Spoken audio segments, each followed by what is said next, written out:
नमस्कार। बड़ी खबर बड़ी बहस देख रहे हैं आप। मैं हूं आपके साथ अभिजीत तिवारी। दिल्ली की नई मुख्यमंत्री रेखा गुप्ता ने गुरुवार शाम 7 बजे कैबिनेट की पहली बैठक ली। करीब 1.5 घंटे चली इस बैठक में 2 बड़े प्रस्तावों पर मोहर लगाई गई। पहला, दिल्ली में आयुष्मान योजना लागू होगी। इसके तहत हेल्थ इंश्योरेंस के लिए 5 लाख रुपए दिल्ली सरकार और 5 लाख रुपए केंद्र की सरकार देगी, यानी अब 10 लाख रुपए तक का मुफ्त इलाज हो सकेगा।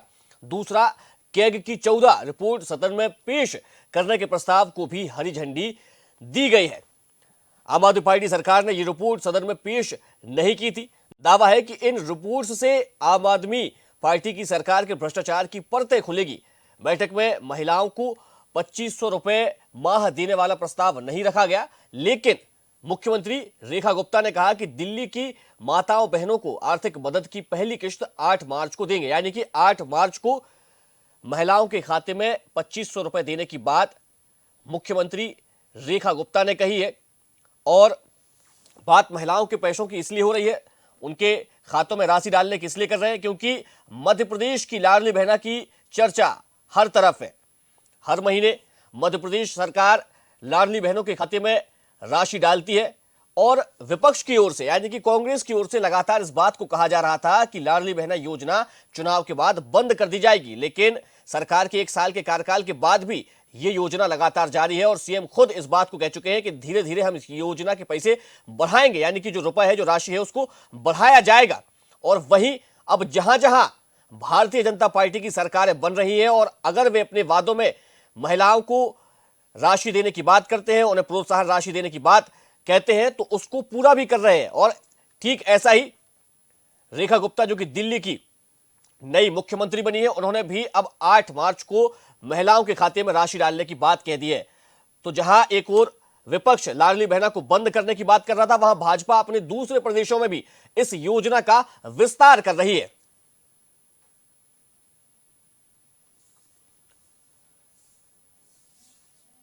तो दिल्ली की नई मुख्यमंत्री रेखा गुप्ता ने शपथ लेने के बाद अपनी पहली कैबिनेट की बैठक ली और इस दौरान 2 अहम प्रस्तावों पर मुहर लगाई गई। आयुष्मान योजना को कैबिनेट की मंजूरी मिली है, साथ ही कैग की 14 रिपोर्ट पेश करने को भी हरी झंडी दी गई है। कैग की रिपोर्ट में कहा जा रहा है कि आम आदमी पार्टी सरकार ने इन रिपोर्ट्स को पेश नहीं किया था और अब इनके पेश होने के बाद से आम आदमी पार्टी सरकार के कार्यकाल के दौरान के भ्रष्टाचार की उजागर हो सकती है। तो चलिए इसी मुद्दे पर आज करेंगे चर्चा। सबसे पहले परिचय करवा देते हैं अपने मेहमानों से। भाजपा से हमारे साथ जुड़ गए सत्येंद्र जैन जी, आपका बहुत स्वागत है। कांग्रेस से हमारे साथ जुड़ गए अंबिका शर्मा जी, आपका भी बहुत स्वागत है। और वरिष्ठ पत्रकार अशोक शुक्ला जी हमारे साथ जुड़ गए, आपका भी बहुत स्वागत है। मेरा पहला सवाल अंबिका शर्मा जी, सत्येंद्र जैन जी आपसे, माफ कीजिएगा, अंबिका शर्मा जी अभी जुड़े नहीं है, थोड़ी देर में जुड़ जाएंगे हमारे साथ। सत्येंद्र जैन जी, जिस प्रकार से रेखा गुप्ता ने ये बड़ी जो है वो बात कही है, 2500 रुपए देने की जो बात कही गई थी, सरकार ने अपना इसमें जो वचन पत्र जारी किया था, संकल्प पत्र जारी किया था, 2500 रुपए देने की बात कही गई थी, लेकिन अब जो है वो रेखा गुप्ता ने भी कह दिया कि 8 मार्च को हम राशि डालेंगे। बिल्कुल अभिजीत जी, जो हमारी सरकार ने संकल्प पत्र में संकल्प किया है, दिल्ली की भगवान रूपी जनता से जो हमने संकल्प किए हैं और वहाँ जो भगवान रूपी जनता ने हमारे ऊपर प्रचंड आशीर्वाद बरसाया है, हम उनके एक एक संकल्पों को पूरा करेंगे। और प्रथम कैबिनेट में ही आपने देखा कि जिस प्रकार से जो आयुष्मान योजना का लाभ नहीं मिल रहा था वहां पर, तो उस आयुष्मान योजना का लाभ भी दिल्ली की भगवान रूपी जनता को मिलना प्रारंभ होगा। उनकी हम आरोग्यमयी सेवा कर पाएंगे, आरोग्य से भरपूर रहेगी। 5 लाख रुपए दिल्ली सरकार, 5 लाख रुपए का केंद्र की सरकार, मोदी जी की सरकार की जो आयुष्मान योजना का लाभ उनको मिलेगा, 10 लाख तक का मिलेगा। साथ ही साथ जो लाडली बहना योजना मध्य प्रदेश में जिस प्रकार से चल रही है, चाहे वो महाराष्ट्र में चल रही हो, छत्तीसगढ़ में है, या हमारी उड़ीसा की जो सरकार है वहां पर है, और उसमें माताओं बहनों को हमने नारायणी मान करके जो पूजने का काम कर रहे हैं, वह काम हम दिल्ली की जनता भी के लिए भी करेंगे। वहाँ की माताएं बहनों को हम नारायणी मान के पूजन, उनका अर्चन करेंगे। तो ये काम उन्होंने प्रारंभ कर दिए। साथ ही साथ 14 से ज्यादा भ्रष्टाचार की जो फाइलें हैं, जो कैग की रिपोर्ट है, कंट्रोलर ऑडिटर जनरल भारत का महालेखाकार है, नियंत्रक महालेखाकार, उन्होंने जो बोला है उसकी आम आदमी पार्टी ने विधानसभा के पटल पर नहीं रखी थी, इस पर चर्चा नहीं कराई थी और अनेक वर्षों से लंबित रही है। आज सारी की सारी जो फाइल भी यहाँ विधानसभा जैसे ही प्रथम सत्र प्रारंभ होगा उस विधानसभा के सत्र में भी रखा जाएगा। तो हमारी जो काम है वो action speaks louder than words, तो हम उस दिशा में आगे बढ़ रहे हैं। और जिस प्रकार से अभी हमारा शपथ ग्रहण का कार्यक्रम प्रारंभ भी नहीं हुआ था, उसके पहले से ही हम कहते हैं ना, गंगे चाहे यमुने चैव सरस्वती गोदावरी सरस्वती नर्मदे सिंधु कावेरी ये जले अस्मिन् सन्निधिं कुरु। तो हम जो इन नदियों को माता मानते हैं और जिसमें यमुना माँ भी आती हैं, तो यमुना माँ की हम सफाई करना हमने प्रारंभ कर दिया है। हमारी सरकार के द्वारा वहाँ पर एक्शंस लेने लिए आरती भी होने लगी है, एक्शंस बताते हैं। तो ये सारे काम हम कर रहे हैं निसंदेह। और 8 मार्च जो है महिला दिवस आता है, अंतर्राष्ट्रीय महिला दिवस आता है, वो ज्यादा दूर नहीं है। उससे पहले ही हर माताओं बहनों के बैंक अकाउंट में राशि पहुंचेगी। आम आदमी पार्टी अब देखिए चिल्लाने लगी, अब आप विलाप करने लगी। अरे भाई, आपकी पंजाब में कितने महीने से सरकार है? 2 साल हो रहे पंजाब में, एक माता बहन को नहीं दे पाए। दिल्ली में भी चलिए हमारे साथ अंबिका शर्मा जी जुड़ गए कांग्रेस। अंबिका जी, आपका बहुत स्वागत है। अंबिका जी, लाडली बहना योजना को लेकर कहा जा रहा था कि मध्य प्रदेश में सरकार इसको बंद कर देगी, लेकिन सरकार 1 साल के कार्यकाल के बाद सीएम डॉक्टर मोहन यादव के जब से उन्होंने प्रभार संभाला है, लगातार इस योजना में महिलाओं के खाते में पैसे डाले जा रहे हैं, रुपए उनको भेजे जा रहा है। और यह भी कहा गया सीएम के द्वारा कि इस योजना को लगातार हम बढ़ाएंगे और इसमें राशि भी बढ़ाई जाएगी। और जहां जहां अब भारतीय जनता पार्टी की सरकारें बन रही है, वहां पर भी इस योजना को मूर्त रूप दिया जा रहा है, इसका विस्तार किया जा रहा है। दिल्ली में भी सीएम ने घोषणा कर दी है कि 8 मार्च को हम महिलाओं के खाते में 2500 रुपए डालेंगे। देखिए अभिजीत जी, कांग्रेस पार्टी की जो आशंका थी वो निर्मूल नहीं है। उसके पीछे लॉजिक है, कारण है। अभी आपने देखा होगा 3.5 लाख महिलाओं को इन्होंने लाडली बहना योजना से माने बाहर कर दिया है, और इन्होंने नई बहनों को इसमें जोड़ा भी नहीं है। इससे भी ये संकेत मिलते हैं हमको, ये जाहिर होता है कि भविष्य में ये लोग बंद कर ही देंगे। दूसरा, मध्य प्रदेश की जो स्थिति है, आर्थिक स्थिति, वो तो किसी से छिपी नहीं है। किस प्रकार से लोग केंद्र से कर्ज लेकर और घी पी रहे हैं और रेवड़ियां बांट रहे हैं, वो किसी से छिपी नहीं है। तो हमारी जो कांग्रेस पार्टी की आशंका थी उसमें हवाई बातें नहीं थी। और अभी इन्होंने जो एक बताएं कि इन्होंने लाडली बहना योजना के अंतर्गत पिछले 1 साल से, जब से इनकी सरकार पुनः अभी आई है, तब से कितनी बहनों को जोड़ा है इसमें, इस योजना में, और क्यों नहीं जोड़ रहे? क्या बहनों की संख्या नहीं बढ़ रही है? तो माने आखिर आप चाहते क्या है? क्या अब ये योजना आगे चलेगी नहीं? ये तमाम बातें हैं जो कांग्रेस के प्रत्येक कांग्रेस जन में और प्रत्येक मध्य प्रदेश के अगर अंबिका जी योजना को चलाना ही नहीं होता तो दूसरे राज्यों में इसका विस्तार क्यों किया जाता फिर? अरे तो आप बढ़ा भी तो नहीं रहे उसको। आप उसको माने उस योजना से आपने 3.5 लाख बहनों को अलग कर दिया। अभी तो ये हाल की बात है नहीं। आपने एक लेकिन उसमें एज का क्राइटेरिया तय किया गया है ना, एज का क्राइटेरिया।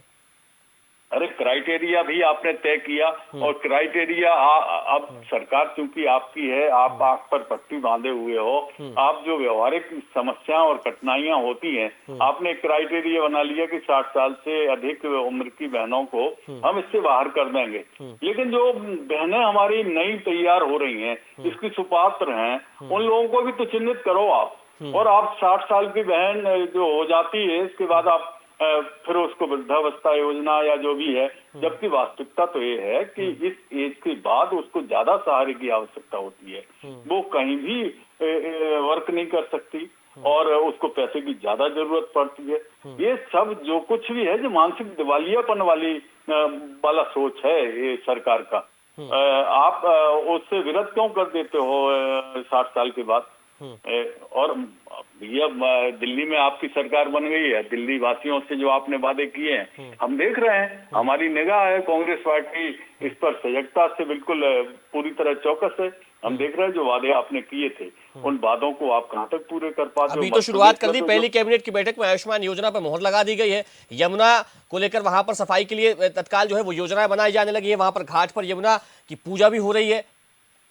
अरे जब धरातल पर उतरती हुई योजनाएं हमें दिखाई देंगी और वास्तविक स्वरूप उनका सामने आएगा, तो बिल्कुल हम कहेंगे कि हाँ ठीक है, सरकार ने जो वादे किए थे कुछ हद तक वादे पूरे कर रही है। तो अभी तो वेट करेंगे नहीं, अभी तो कैबिनेट की बैठक हुई इनकी और उसमें मोहर लगाई है, 8 मार्च से आप देने वाले हैं।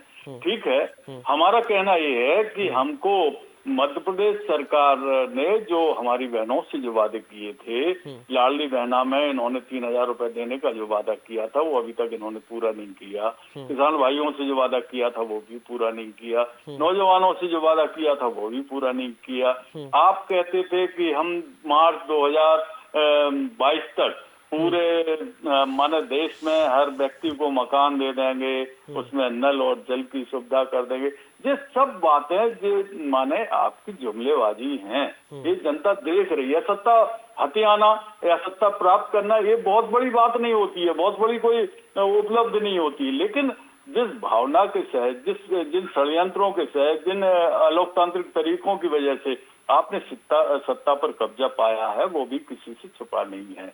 जिस प्रकार से आप धनबल का दुरुपयोग करते हो, जिस प्रकार से आप प्रशासनिक ढांचे का दुरुपयोग करते हो अपने सत्ता प्राप्ति के लिए, जिस प्रकार से आप गुंडा एलिमेंट और माफिया जो भी जितने भी आपके जो भी कर सकते हो वो करते हो, सत्ता प्राप्ति किसी भी स्तर पे उतर जाते हो, ये सब ठीक है। लेकिन दिल्ली की अभी सरकार बनी है, देखेंगे कि कितना आगे बढ़ती है। हमारे दिल्ली वासी आज भी शीला दीक्षित के युग को याद करते हैं, कितना दिल्ली को कितना उन्होंने शीला दीक्षित के युग को यदि याद कर रहे होते तो लगातार 3 पंचवर्षीय से शून्य पर है, आपका खाता ही नहीं खुल पा रहा। चलिए खैर इस बात को यहीं पे छोड़ेंगे, आगे बढ़ेंगे। अशोक शुक्ला जी हमारे साथ जुड़े हुए वरिष्ठ पत्रकार है, आपका बहुत स्वागत है अशोक जी। जिस तरीके से कांग्रेस की ओर से लगातार ये बात कही जा रही थी अशोक जी कि मध्य प्रदेश में लाडली बहना योजना जो है वो बंद कर दी जाएगी सरकार के द्वारा, लेकिन जबकि भारतीय जनता पार्टी की जहां जहां सरकारें बन रही हैं, महिलाओं को प्रोत्साहन राशि देने का काम हर एक प्रदेश में किया जा रहा है भारतीय जनता पार्टी की ओर से। अभी हाल ही में जो कैबिनेट की बैठक हुई है, पहली कैबिनेट की बैठक दिल्ली में हुई, सीएम रेखा गुप्ता ने बैठक ली है और इस दौरान कहा कि 8 मार्च को हम राशि डालेंगे महिलाओं के खाते में। बिल्कुल डालेंगे। और देखिए जो अति योजनाएं है के लिए आप योजनाएं लॉन्च कर तब पूरा चर्चा नहीं करेंगे। महंगाई कम करने की बात आप नहीं करें, बेरोजगारी कम करने की बात आप नहीं करेंगे। आप जो बड़े की हमने सफाई थी, देखना ये है कि यमुना साफ होती है कि नहीं होती है। पोल्यूशन का बड़ा में जो है पोल्यूशन होता है वो अशोक जी आपकी आवाज ब्रेक हो रही है, आपकी आवाज ब्रेक हो रही है। तो ये भी देखना होगा कि पोल्यूशन अब वहाँ पे कम हो जाएगा। एक करप्शन की चर्चा हुई, केजरीवाल बनाए सरकार करप्शन फ्री रहेगी। मानना ये है कि राजनीति का एकमात्र करप्शन ही है। जिस दिन राजनीति से करप्शन हट जाएगा कोई राजनीति करने नहीं। गुट करने से एक बड़ा मुद्दा है दिल्ली के लिए, लॉ की एक बड़ी बातें हैं। तो अभी ये सरकार चूंकि आई है, नई सरकार आई है, तो जाहिर है कि ये कुछ करने की करेगी और तालमेल भी इसका रहेगा, केंद्र सरकार को इसको पूरा सहयोग मिलेगा। अभी जो वहाँ पे आम आदमी पार्टी की सरकार, उनसे और केंद्र सरकार के बीच जो एक टकराहट थी, जिसके चलते जो है एलडी बहुत सारे काम को अटकाते थे, जैसा वो आरोप लगाते थे आम आदमी पार्टी वाले, तो अब तो वहाँ पे सब कुछ नहीं का है। बिल्कुल इस तरह की कोई अड़चन अब देखने को नहीं मिलेगी। अब लोगों की अपेक्षाएं तेजी से पूरी होनी चाहिए। लेकिन अगर ये सरकार जो है, मतलब देखिए हम लोग चुनावी वादों को देखते आ रहे हैं कि किस तरह के वायदे होते हैं और फिर उन वादों के प्रति सरकारें कितनी गंभीर होती हैं और बाद में ये कह दिया जाता है कि साहब ये तो सब चुनाव में से भी चलता रहता है। इस देश की जो सबसे बड़ी जो बेरोजगारी है, क्या दिल्ली में बेरोजगारी, क्या दिल्ली की जनता महंगाई से त्रस्त नहीं है, क्या दिल्ली करप्शन से त्रस्त? वहां पे अगर ये सरकार बनी है, डबल इंजन सरकार है, एलडी भी इनका है, सरकार भी इनकी है, केंद्र सरकार भी इनकी है, तो अब दिल्ली को एक राजधानी के तौर पर आप दिखाइए और गुड गवर्नेंस भी वहाँ पे दिखाइए कि दिल्ली में रामराज आ गया है। ये बड़ी चुनौतियां हैं वहां पर। ये जो नई सरकार आई इसमें भी बड़ी चुनौतियां हैं। हाँ ये ठीक है कि वहाँ की सड़क हो जाएंगी और बिजली और जो खैराती योजनाएं हैं सब चलती रहेंगे, वो आयुष्मान की हो, मुफ्त देने की बात हो, या 1 रुपए किलो गेहूं, 2 रुपए किलो चावल देने की हो, तो जितनी भी खैराती योजनाएं हैं जिसके आपको एक वोट बैंक, बड़ा वोट बैंक मिलता है, तो ये चलता रहेगा। लेकिन वहाँ और भी अपेक्षाएं हैं लोगों की और देखना ये कि नई सरकार उन अपेक्षाओं को पूरा कर पाती है नहीं कर पाती है। जी अशोक जी आपसे थोड़ा सा और जानना चाहेंगे, आपने अभी जिन योजनाओं का जिक्र किया, खैराती योजना आपने उनको कहा है, क्या सरकार बनाने के लिए इन्हीं सभी योजनाओं पर चलना पड़ेगा? आने वाले दिनों में कई अन्य राज्यों में भी चुनाव होने, लेकिन क्या हम विकास की बात नहीं कर सकते? क्या हम विकास के कई पैमाने और पैरामीटर तय नहीं कर पाएंगे कि सरकार में आते हुए हम इन चीजों पर विकास करेंगे? लेकिन बात जब आती है तो फ्री वीज को ज्यादा प्रोत्साहन दे दिया जाता है। देखिए, इस देश में जो अलग अलग पार्टी हैं, 80 करोड़ लोग, जब ये केंद्र सरकार ये दावा करती है कि 80 करोड़ लोगों को मुफ्त अनाज दिया जा रहा है, तो आप इससे समझ सकते हैं कि जो बड़ा वोट बैंक है उसकी क्या जरूरत है। और ये सरकारें, ये राजनीतिक पार्टियां जो है उसी बड़े वोट बैंक को जो है रखकर जो है फैसले लेते हैं, जिसमें खैराती योजनाएं शामिल होती है। एनटी रामाराव ने सबसे पहले शुरू किया था, साउथ में शुरू किया था। उसके बाद में आप देखिए बढ़ता चला गया, और 2023 के इलेक्शन हुए मध्य प्रदेश में हुए, उसमें शिवराज सरकार के टाइम पे जो लाडली बहना योजना आई, उसका कितना बड़ा फायदा जो है बीजेपी को मिला था। और उसके बाद में फिर ये हरियाणा में भी लागू हुई, महाराष्ट्र में भी लागू हुई, और दिल्ली में भी।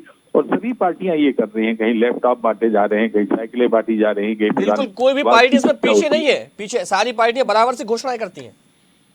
हाँ, करती हैं। जो सत्ता में आती है वो पूरा करती है, जो अच्छा कुछ जो नहीं कर पाते हैं तो उनको नुकसान होता है। जैसे भी आप जिक्र कर रहे थे कि पंजाब की सरकार ने जो है ये कहा तो देने के लिए लाडली बहनों को वहाँ 1000 रुपए देने की बात हुई थी, लेकिन नहीं दे पाए, उसके चलते उनको दिल्ली में नुकसान हुआ। लेकिन बीजेपी दे रही है, बीजेपी बड़े बढ़ चढ़कर दे रही है, बीजेपी दे रही है, तो बीजेपी को उसका फायदा भी मिल रहा है।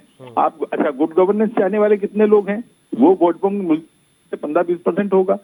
रोजगार लोगों की संख्या कितनी है वो भी देख लीजिए, 30-35% होंगे।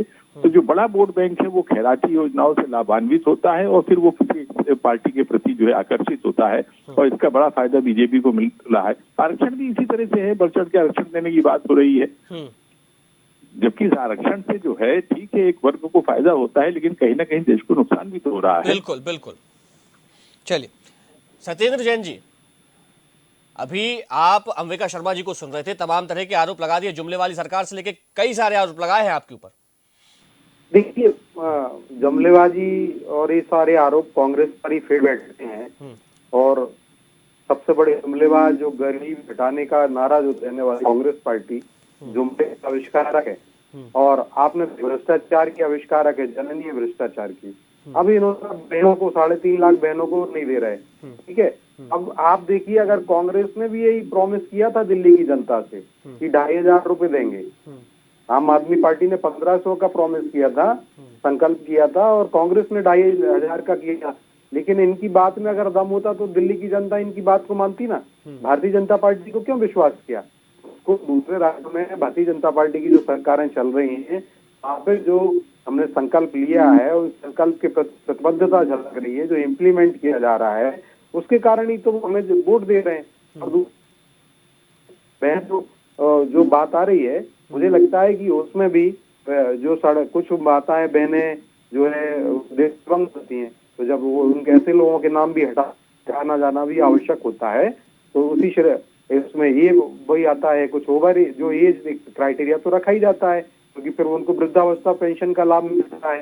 तो ये क्राइटेरिया तो रहेंगे भी, और ये थोड़ी बहुत संख्या कम ज्यादा होती। हाँ जरूर, पोर्टल भी समय समय पे खुलता है, अभी कुछ समय से नहीं खुला है, निसंदेह आने वाले समय में ये पोर्टल भी खुलेगा, नए रजिस्ट्रेशन भी होंगे। जो बात आ रही है, हम लेकिन हर बहन को प्रतिबद्धता के साथ ये संकल्प जो भी संकल्प है पूरा करेंगे। और दूसरी बात, एक और बात बोलता हूँ मैं, इसको अगर लाडली बहनों के लिए अगर हम कुछ दे रहे हैं तो एक खैराती तो मैं नहीं मानूंगा, या फ्रीज में नहीं है, क्योंकि आप देखिए भारत में जो भी माताएं बहन हैं, बहुत सारी महिला होने के बहुत से उनकी शारीरिक परिवर्तन आते हैं, प्रसव भी रहता है, ये तो उसमें अनिमिक हो जाती है, वो उनकी शारीरिक क्षमताएं कमजोर कम रहती हैं। तो एक तो वो रक्ताल्पता होती है उनके अंदर, और उसके कारण से अनेक बीमारियां वो उनको घेर सकती हैं, पोषण की कमी होती है। तो कहीं ना कहीं ये जो धनराशि जो उनको दी जा रही है, तो वो उससे स्वावलंबी हो रही है। दूसरी बात, वो अपने जो रक्ताल्पता को कम करने में सहायक सिद्ध होगी ये योजना। तो साथ ही साथ अगर उनके बच्चे रहते हैं तो उनके बच्चों को भी एक पोषण और एक अच्छा एक दिशा में उनको एक आत्मनिर्भरता मिलती है। तो मुझे लगता है कि फैमिली को एम्पावर करने हमारी पार्टी की हमारी सरकारें कर रही हैं। और जो 80 करोड़ वाली बात है, तो 80 करोड़ को भोजन देने भी खैराती नहीं माना जाएगा, क्योंकि आप देखिए, मैंने कहा ना, सबसे बड़ा जुमला था जो नेहरू जी ने दिया, गरीबी हटाओ गरीबी हटाओ, और आज तक गरीबी नहीं हटी थी। जब मनमोहन सिंह जी की सरकार थी उसके बाद भी 30 करोड़ से ज्यादा लोग गरीब थे भारत में। आज भारत में जो गरीबी मात्र 10% के आसपास आ गई है, मात्र 10-11 करोड़ बचे हैं। तो हम 25 करोड़ से ज्यादा लोगों को गरीबी रेखा से बाहर निकाल चुके हैं। ये विश्व बैंक और IMF और सभी लोग कह रहे हैं। तो क्या होता है कि जब कोई भी अगर गरीबी रेखा से व्यक्ति को हम बाहर निकालते हैं तो फिर से अगर हम उसको थोड़ा सहारा नहीं देंगे तो पुनः गरीब बन जाएगा। और दूसरी बात, तो इसलिए हम एक सहयोग दे रहे हैं। दूसरा एक कारण और मैं बता देता हूँ, अब जब 10 साल मनमोहन सिंह जी की कांग्रेस की सरकार रही, यूपीए गवर्नमेंट रही, यूपीए के समय सुप्रीम कोर्ट ने कहा ये अनाज क्यों सड़ रहा है, गोडाउन में सड़ जाता था, गल जाता था, इसको बोले जनता को बांट दो। तो इनकी सरकार का ये बयान था सरकार सुप्रीम कोर्ट के अंदर कि हम ये खाद्यान्न जो है जनता को मुफ्त में नहीं बांट सकते। तो देखिए, ये सड़ा सकते हैं अनाज को।